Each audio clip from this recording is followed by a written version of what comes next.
Hey, There we Rick. go. Hey, Megan. Happy Wednesday. It is a Wednesday. I was thinking, what day is it now? I Yeah, know. I'm it's sorry Wednesday. I flaked on you yesterday, but I put a house up on the market last week, Mhm. and we started showing it on Thursday.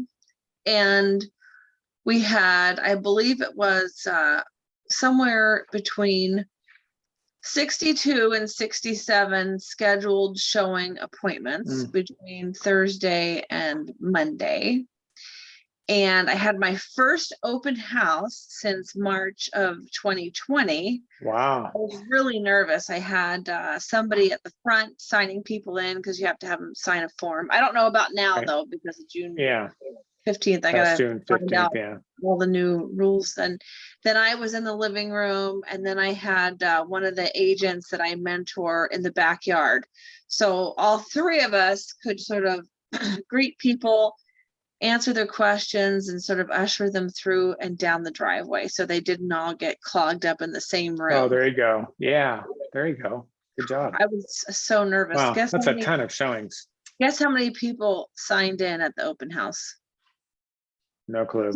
Take a guess. 75? 75? 90. Oh, craziness. I know. Wow. So That's mind numbing.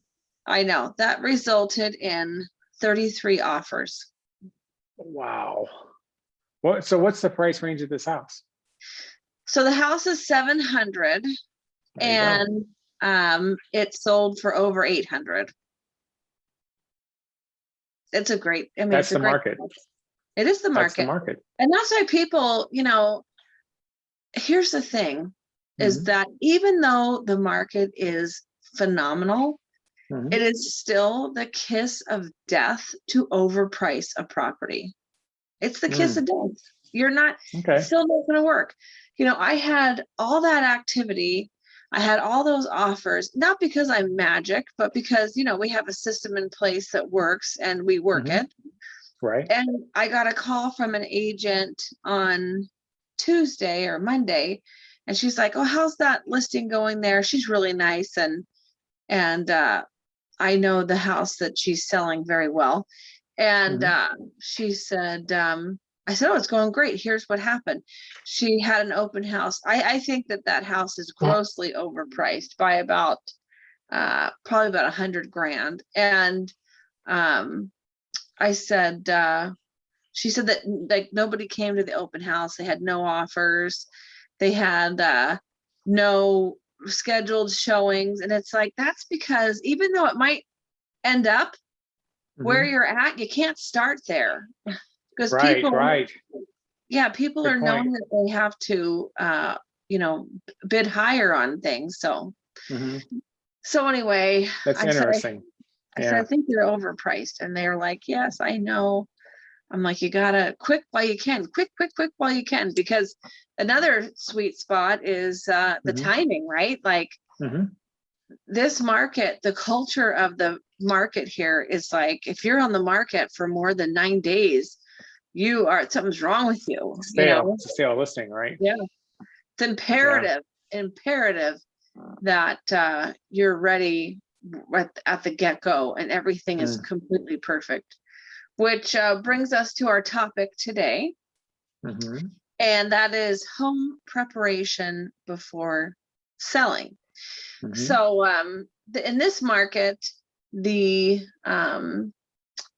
the preparation is different than if it's a buyer's market or a seller's buyer's market. So in a Mhm. buyer's market, you have to do things a little bit more intensely than if it's a seller's market.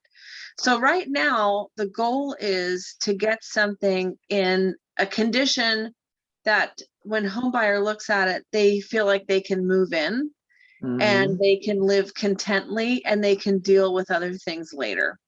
For example, I have a condo I've been working on, and when I went there, like the carpet was garbage and the paint was bleh, and so we spent, let me think here, 5,000 on new vinyl flooring. And I think we spent about $3,000 on paint and maybe a couple $100 on other things. Like then we put in new switches and we put in new light fixtures, and we had to reset the toilets because after you put a floor in, you have to make sure everything else is nice Right. and tight, See, and yeah. fix some plumbing. And so I think we have spent at the end of the day, let's say 10 grand, give or take. But for 10 grand, this house went from looking like a zero to a hero. It looks so good.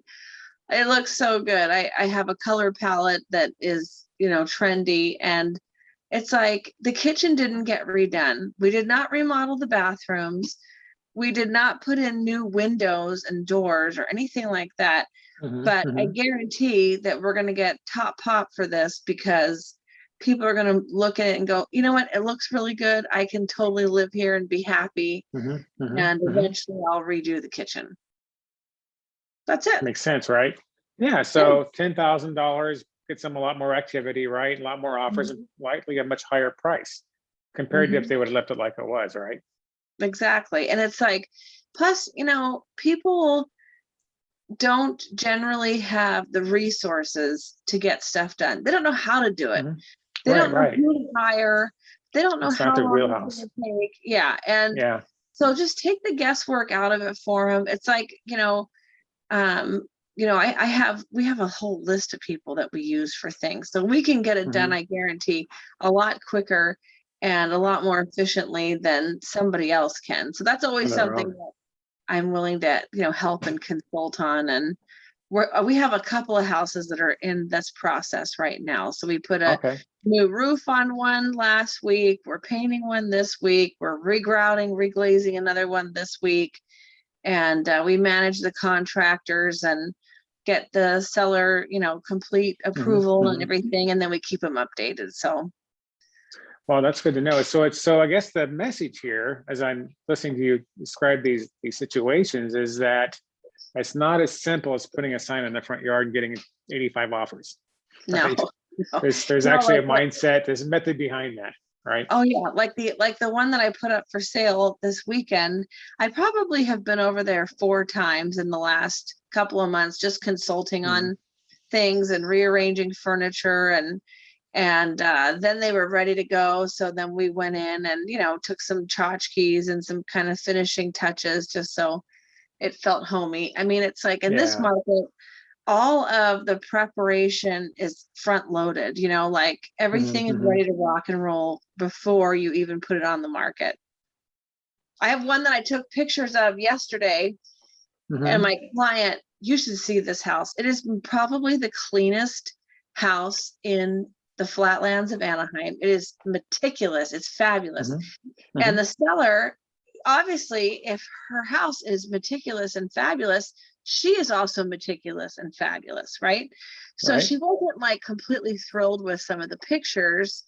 And so because we're front loading this, we're going to put her house on the market in a couple of weeks because she's got some out of town visitors.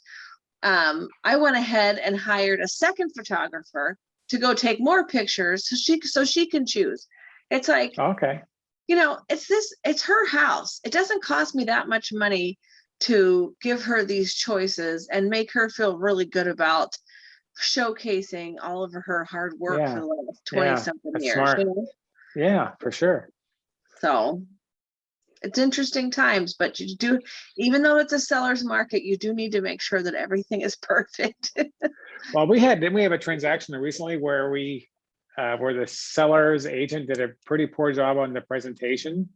Oh yeah. Oh. And because of that, we were able to get in there and get a good offer accepted. I love that. Isn't that because of the presentation? I love that. I mean, I was like, I mean, you were all over that one.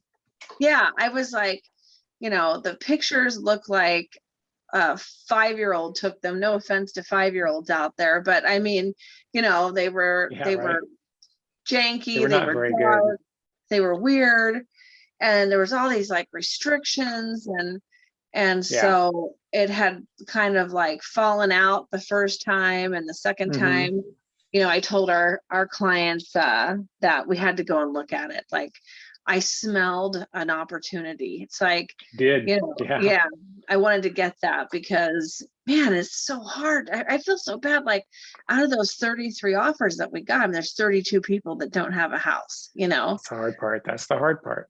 and you got to give everybody an Mhm. equal chance, you know, like you don't have Yeah, to, but you know, yeah, it's fair though.